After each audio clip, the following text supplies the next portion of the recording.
पुराने समय की बात है। एक छोटे से गांव में रामू नाम का एक किसान रहता था। रामू बहुत परिश्रमी और मेहनती था।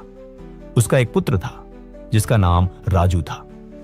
रामू ने अपनी खेती और मेहनत से अपने परिवार को सुखी रखा था। राजू अपने पिता की तरह मेहनत करने से कतराता था और आराम में जीवन बिताने की चाहत रखता था। एक दिन रामू ने महसूस किया कि वह बूढ़ा हो रहा है और अब खेती का सारा भार उठाने में सक्षम नहीं है। उसने राजू को खेतों की जिम्मेदारी सौंपने का निर्णय लिया, लेकिन राजू को खेती की कठिनाइयों का ज्ञान नहीं था और उसने खेती का काम करने से इनकार कर दिया। उसने कहा, पिताजी, मुझे यह कठिन काम नहीं करना है, यह मेरे बस की बात नहीं है। रामू ने सोचा कि उसे अपने बेटे को एक महत्वपूर्ण सीख देने की जरूरत है।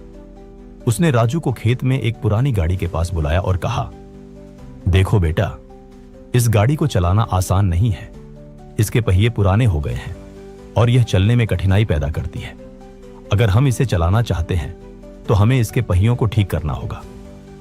रामू ने राजू से कहा, तुम इस गाड़ी के पहियों को बदल दो और फिर इसे चलाने की कोशिश करो। राजू ने पहियों को बदलने का काम शुरू किया और उसे बहुत कठिनाई हुई। उसे पसीना आ गया, हाथों में छाले पड़ गए, लेकिन उसने हार नहीं मानी।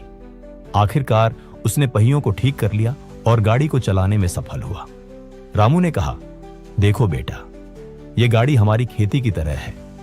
अगर हम इसे सही तरह से देखभाल नहीं करेंगे और मेहनत नहीं करेंगे तो यह नहीं चलेगी, लेकिन जब तुमने प्रयास किया और मेहनत की तो तुमने इसे चलाने में सफलता पाई। राजू ने अपने पिता की बात को समझा और खेती के काम को गंभीरता से लिया। उसने मेहनत शुरू की और धीरे धीरे खेती में सफलता प्राप्त की। वह अपने पिता के नक्शे कदम पर चलने लगा और उसकी मेहनत ने उसके जीवन को बदल दिया।